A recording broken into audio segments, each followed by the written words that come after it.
I am joined today by Adrienne Hines, the ladylike lawyer, and she has a fabulous social media presence talking about bankruptcy. And what I love about Adrienne is that she wants to remove the shame surrounding bankruptcy because it is not and should not be a shameful thing. It is a tool that exists for people who have situations. Tell us more about the shame and how bankruptcy is a tool, because in divorce, debt is a huge issue and bankruptcy is a consideration, should be a consideration. Well, it absolutely should be, and thank you very much, Tracy, for having me on your show. I really appreciate it. I love being able to spread my message. I'm essentially a bankruptcy lawyer in Ohio, and I started some social media channels just basically taking away shame and embarrassment from the discussion of debt. That's really what I'm here to do. I recognize over my 28 years of practicing law that there are a lot of people who find themselves in trouble, and when they find themselves in financial trouble, they tend to be so embarrassed and shameful that they won't talk about it. And when you don't talk about your problems, you tend to double down on solutions that you think are going to be helpful that actually perpetuate your problem. So I really find it enjoyable. It's my mission in life to explain to people that a lot of the debt that Americans are carrying in today's world tends to be predatory type of debt. It's dangerous, and there are ways to get out of it quickly. And the whole purpose here is to get to the other side so that you can build wealth. And it's very interesting. I've really enjoyed my, becoming closer with you over the last couple of months, because in my practice as a bankruptcy lawyer, I understand the interplay between people who are getting divorced.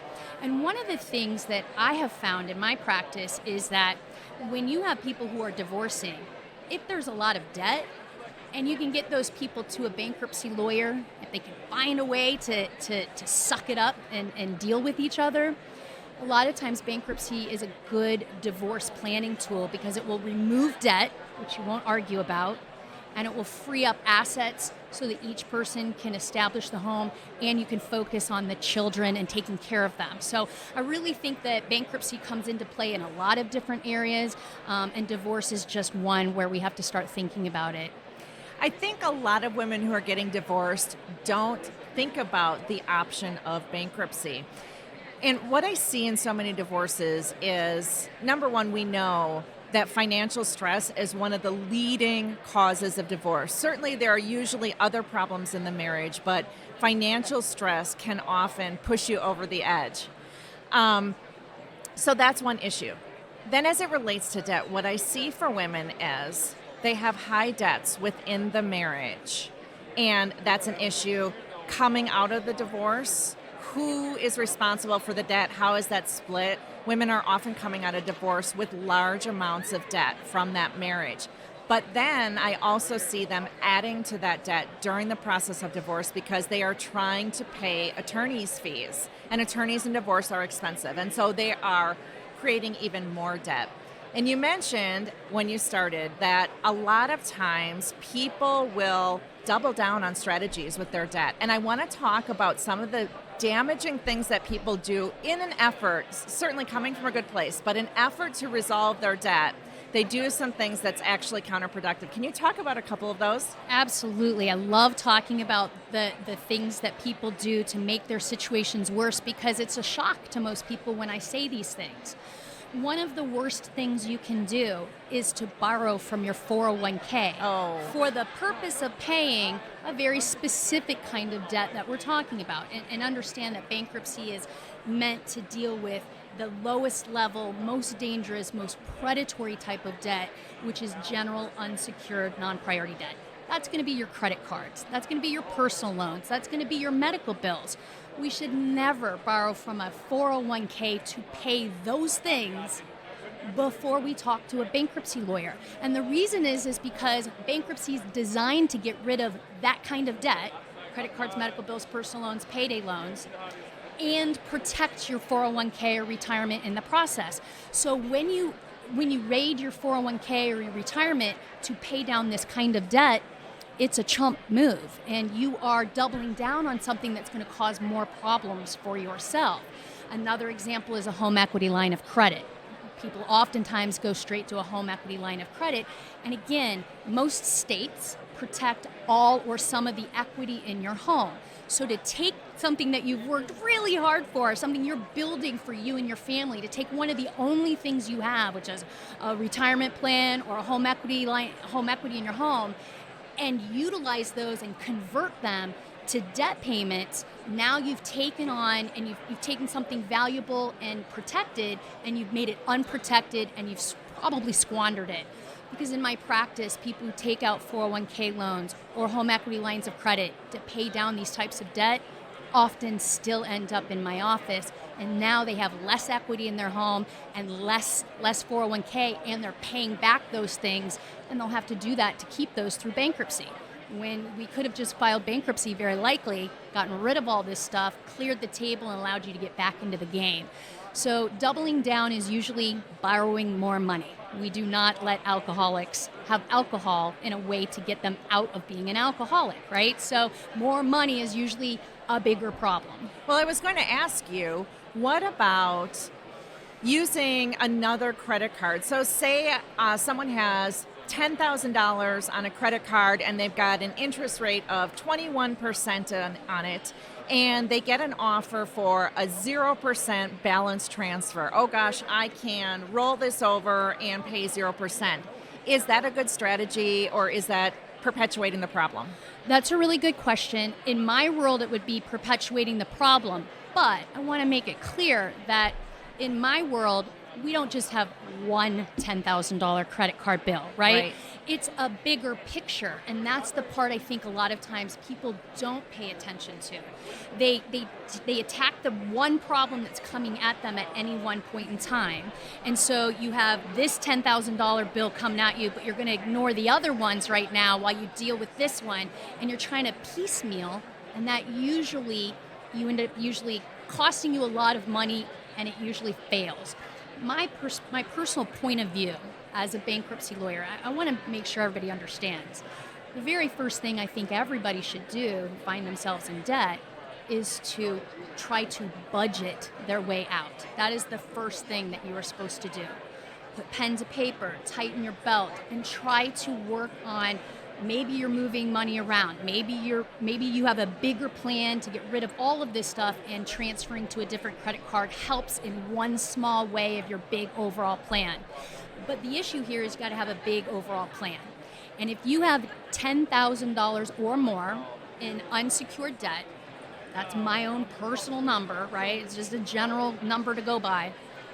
And you don't have a way to pay it off by budgeting in the next 3 years without borrowing any more money, then the next thing you should do is talk to a bankruptcy lawyer. So I encourage budgeting first. That is the responsible, right thing to do. The next most responsible, safe, correct thing to do would then be to talk to a bankruptcy lawyer, because then you can figure out whether or not your home would be safe, whether or not it is smart to borrow from your 401k or borrow from the home equity line of credit. Maybe you end up doing that anyway, but at least you have all of the information, which is what I really think people need. Knowledge is power. So, Adrienne, it's not just bankruptcy for everyone, bankruptcy filings all around. Oh, you have some debt, run and file bankruptcy. It is part of a strategy and part of meeting with a bankruptcy attorney. It doesn't mean you're automatically filing for bankruptcy. Right. It's meaning you're gathering information and you're coming up with a strategy and seeing, what are my options? One option may be, can we pay it down? Mm-hmm. One option may be bankruptcy. And then within the bankruptcy code, there's more than one choice, right? There's a couple different ways as a consumer we could file bankruptcy. Sure. And I'll touch on them very briefly, but there are basically two types of bankruptcies that a regular individual, normal person like you or I would file if we had to file for bankruptcy. The first one is called a Chapter 7 bankruptcy, and it is the easy one. It is what a lot of people think of when they think of bankruptcy. Your debt just essentially goes away. And by debt, I mean credit cards, medical bills, personal loans, payday loans, that unsecured kind of debt. It is eliminated completely. But there's two problems with the Chapter 7. First is your household income has to be under a certain level in order to qualify to file it. So the higher earning you are, the more high earner you are, the less likely it is you're going to qualify to file a Chapter 7, the easy one. This is one situation where the more difficult your situation is, the less money you have, the better off you are in terms of your ability to do the easy bankruptcy. The problem with the easy bankruptcy is once you get past the income test, we also have an asset test. So a Chapter 7 bankruptcy is technically called a liquidation. So in theory, they would take your stuff, and I think that's what most people worry about, right? Yes. But the way it actually plays out is that every state has a list of exemptions, things you're allowed to keep if you're filing bankruptcy in your state. For example, we have a limit for equity in your home. If you file bankruptcy in the state of Ohio and you qualify to file a 7 based on the income, and you have a house that's worth $150,000 with no mortgage, you can still file bankruptcy in Ohio and keep your home. You cannot do that in Illinois. You cannot do that in Missouri. Their exemptions are smaller than Ohio's. And then if you live in Texas, congratulations, you can own a $10 million home and it's completely protected. And that's the difference from state to state in terms of assets. So some people might have something at risk in Illinois that they don't have at risk in Texas, which is why it's really important to talk to a bankruptcy lawyer. But if you either make too much money to file a 7, or you have a home or something very valuable that would otherwise be lost if you filed a Chapter 7, your next option is to look at a Chapter 13. And that's the one most people don't really understand all that much, but it is for people who make more money than the poverty level, or the lower middle class, right? So we have a lot of high earners that file Chapter 13s. And a Chapter 13 is paying back some or all of what you owe over a period of 3 to 5 years.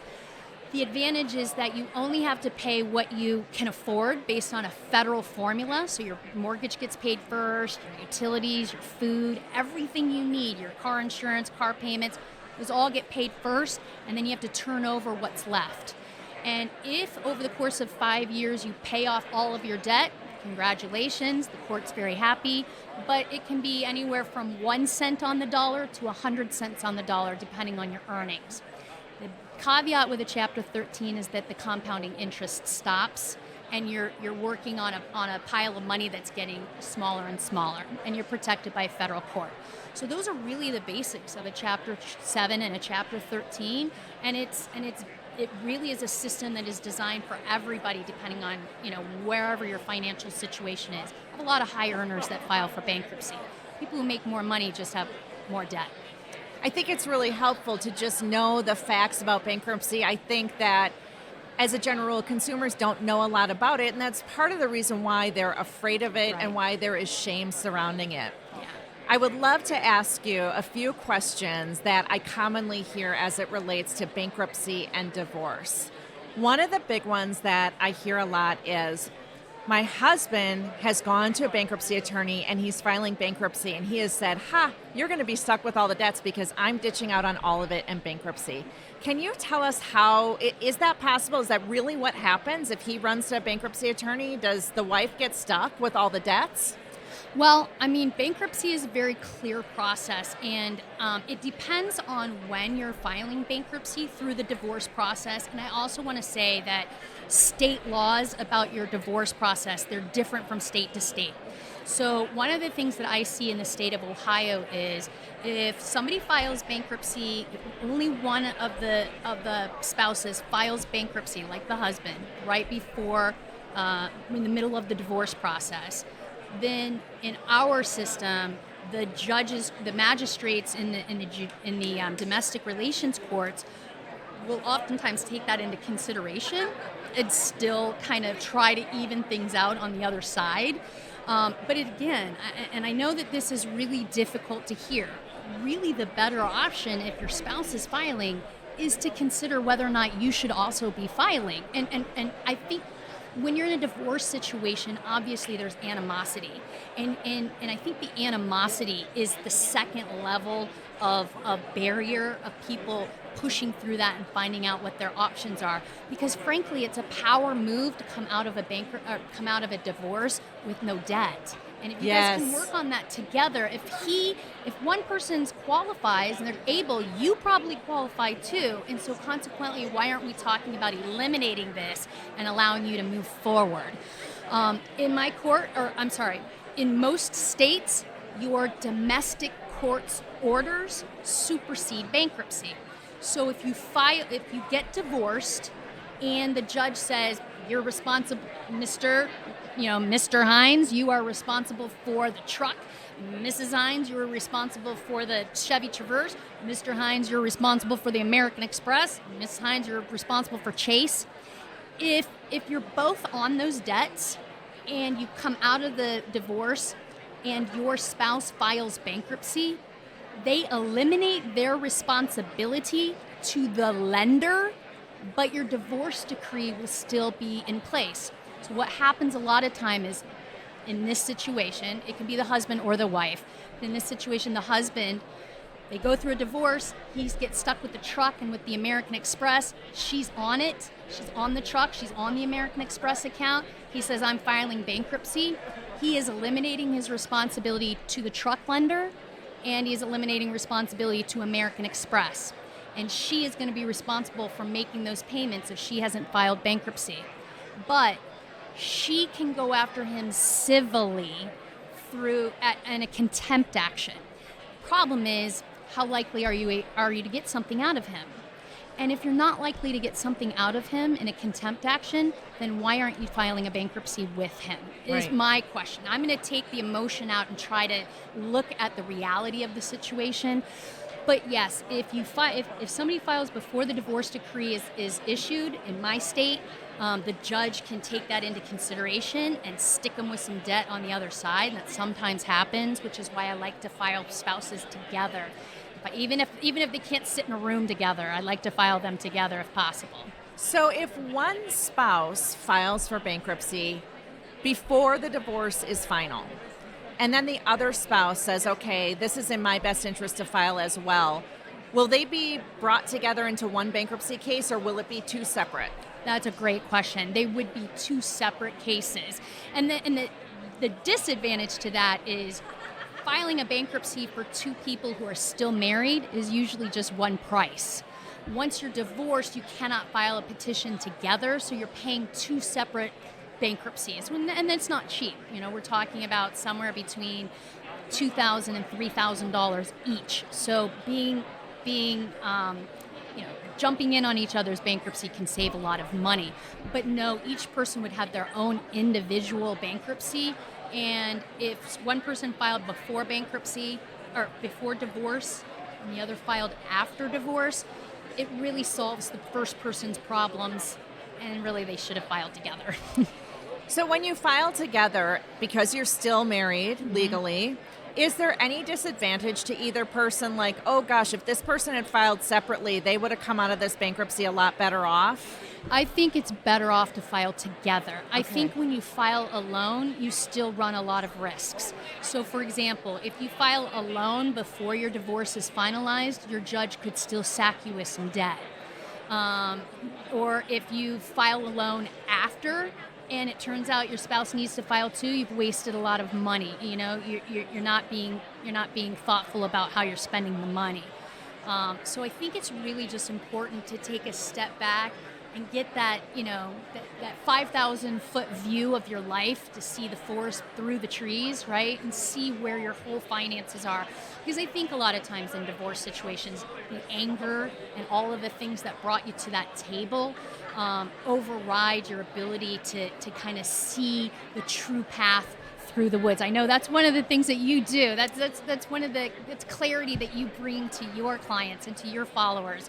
But you need some clarity on how big the scope of the problem is. When you realize you and your spouse have $50,000 in credit card debt, it doesn't help anybody to try to force the other person to pay that, especially if you have children. If you qualify to get rid of it, all of that money that either one of you would have been servicing that debt with after the divorce is over could be going to the children's colleges. It could be going to setting up two households, which we all know is one of the biggest problems. when we go through a divorce. Our incomes go down so tremendously because Right. we're trying to finance Two households. two households. So when we start to remove some of the superfluous debt, you might want to stick it to them, but is that really smart for you in the long run? Sometimes it's easy just to hold your nose, get it done, and get to the other side so that you can have a better life and you can rebuild. At the end of the day, it's really about you individually. I'm so grateful for your mission of reducing the shame surrounding bankruptcy. I look at it as it is just one tool that is available to us to better manage our finances. And if you are to the point where you have debts and they are crushing you and crushing your family financially, I'm sorry that you're in that situation. I know it's really difficult. I've worked with so many women who are there. But the thing is, there are tools available to help you, and you should investigate all of them. Thank you so much for Thank being you. with us. Oh, Tracy, this was wonderful. It's good to see you. I'm glad we were able to join each other today at In FinCon. person. And we get to be in person, so this was wonderful. Please tell everyone where to find you. Thank you. You can find me. I have very active social media accounts. TikTok is my primary one. You can go to Instagram. I'm starting to work on YouTube. But I also have a website, theladylikelawyer.com. Theladylikelawyer.com. You can go there to find me. Thank you. Thank you again. Okay. Boom!